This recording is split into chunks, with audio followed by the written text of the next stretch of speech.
the night she vanished. Before we dive into this one, smash that subscribe button, because once you hear what happened on that cold Midwest night, you'll never look at small-town America the same way again. It was October 14th, 1996. A Friday night that smelled of cheap beer, wood smoke, and teenage recklessness.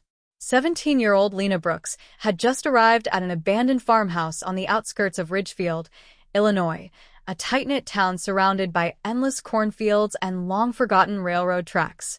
It was supposed to be one last high school party before the long winter set in. Around 1:12 a.m., a neighbor across the field heard tires spinning in the mud and a woman shouting, "Stop. Just stop." But by the time the police arrived the next morning, the field was empty, no footprints, no tire marks, no Lena. Her red Honda Civic was gone, her phone never answered again, and her parents said she never came home. The Ridgefield Sheriff's Office launched what they called a 48-hour urgency response, but by day 3, the only thing they found was her denim jacket hanging on a barbed wire fence half a mile from the party. Lena's best friend, Mara Jennings, was the last to see her alive. She told detectives that Lena left after an argument with her boyfriend, Ethan Cole, who had shown up uninvited and drunk. Ethan swore he watched her drive off alone. No one ever proved otherwise. For weeks, volunteers combed through cornfields and drainage ditches. Helicopters scanned miles of farmland, dogs sniffed along creeks and barns, but there wasn't a single trace. It was as if she had evaporated into the mist. Then came the rumors. Someone swore they saw a red car heading toward the old quarry road that night. Another said Lena was spotted 2 towns over, walking barefoot near a gas station. A psychic even claimed she'd been taken by a truck driver.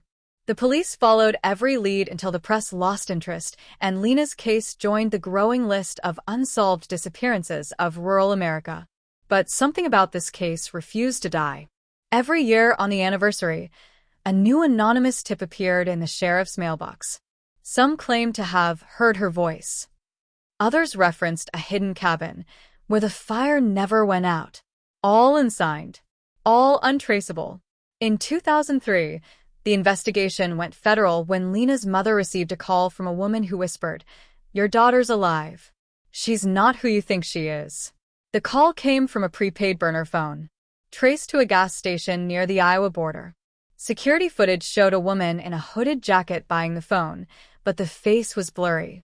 For 15 years, the FBI and local police played cat and mouse with whoever was behind those messages. Each clue led nowhere: burned-out cars, missing phone chips, fake graves. It was the perfect ghost story for a town that desperately wanted answers. Then, in the fall of 2021, a new homeowner cleaning out an old property in the next county made a horrifying discovery: a collapsed, fire-scorched shed behind the property's overgrown backyard. Beneath the ash and debris, forensic teams uncovered charred bone fragments and a melted silver necklace engraved with the initials LB. But that wasn't the most disturbing part. Inside the wreckage, investigators found a burner phone, long dead, but still containing one unsent message, drafted, never delivered. It read, "He knows. He's watching me." And that's when the case, once cold for 25 years, exploded back to life. Hit subscribe before we go further, because what the detectives uncovered next wasn't just shocking, it rewrote everything they thought they knew about Lena Brooks. The discovery of the burnout shed sent shockwaves through Ridgefield. For 2 decades, the town had lived with a ghost, Lena, frozen in time, forever 17. Now, she had a body. But with that came 100 new questions. Forensic teams cordoned off the property, located 53 miles from the farmhouse, where she was last seen. The land belonged to an older man who had died in 2017, a recluse known only as Mr. Howard, who kept himself and never answered questions about his past. His shed was little more than charred timber and rusted tools, but under the floorboards, they found a second cell phone, this one intact. The phone had a single contact, MJ. When detectives pulled the records, they froze. MJ stood for Mara Jennings, Lena's best friend, the same girl who told police she'd watched Lena leave that night in 1996. FBI agent Claire Donnelly, who had been a rookie when the case first opened, was now leading the investigation.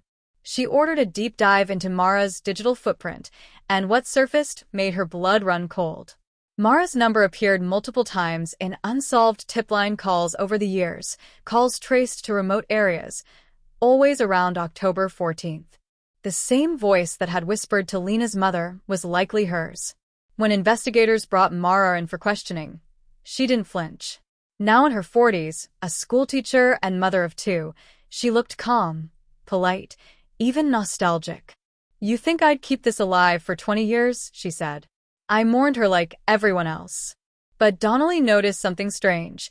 When shown photos of the burned shed, Mara's right hand trembled slightly, her jaw locking in a silent tic. A search warrant was granted within hours.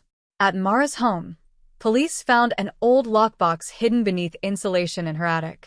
Inside were dozens of letters addressed to Lena but never sent. Some were written on aged stationery, others printed from email drafts that were never delivered.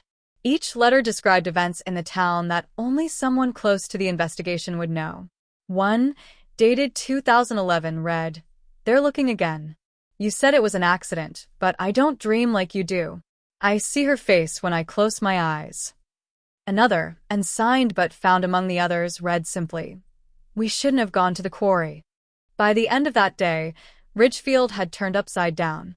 The girl who vanished wasn't the only one hiding secrets.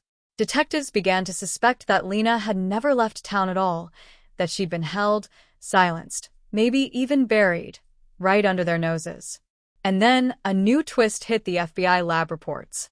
The DNA from the shed confirmed the remains were Lena Brooks, yes, but the mitochondrial results revealed something extraordinary: microscopic traces of another person's blood fused into the bones.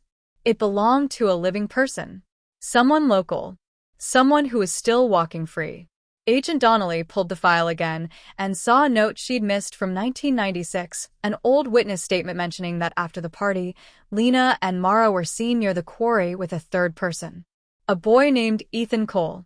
He had moved away the following month, claiming his father got a job out of state. But now, 25 years later, his name had resurfaced. Donnelly's voice was barely above a whisper when she said it aloud. "Find Ethan Cole before he disappears again."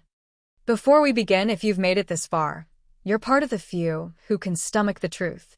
Hit that subscribe button, because what you're about to hear will make you question every missing person case you've ever read. The search for Ethan Cole began quietly, but within days it exploded into a full-scale manhunt.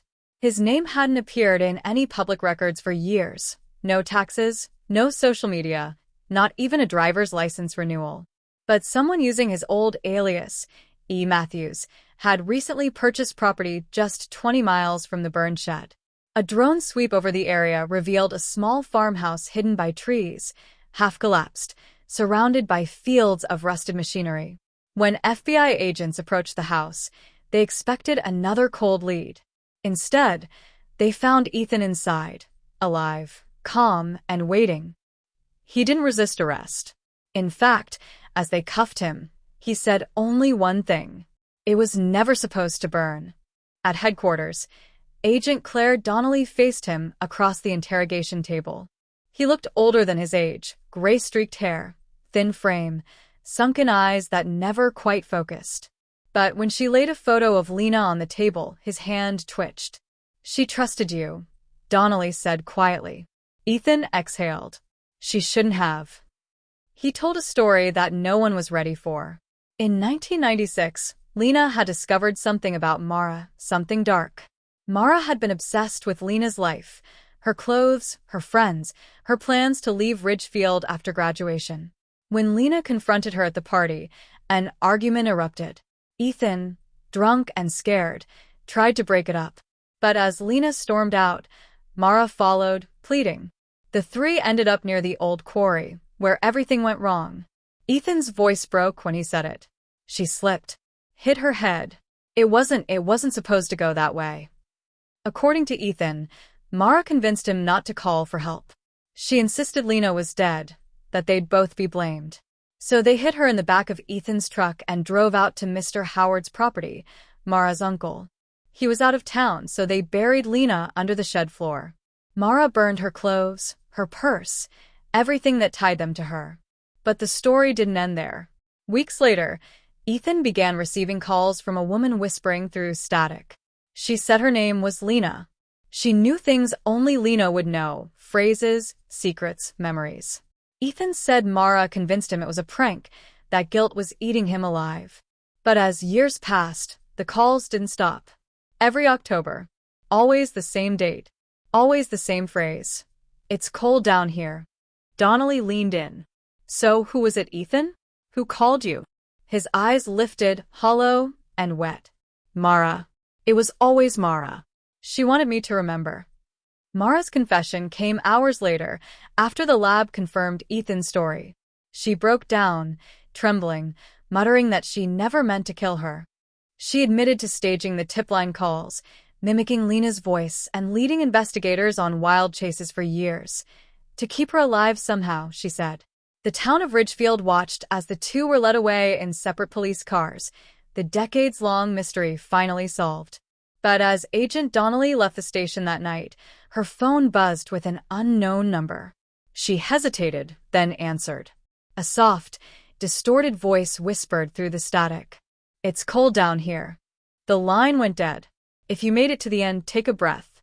Because not every case ends with justice. Some end with echoes.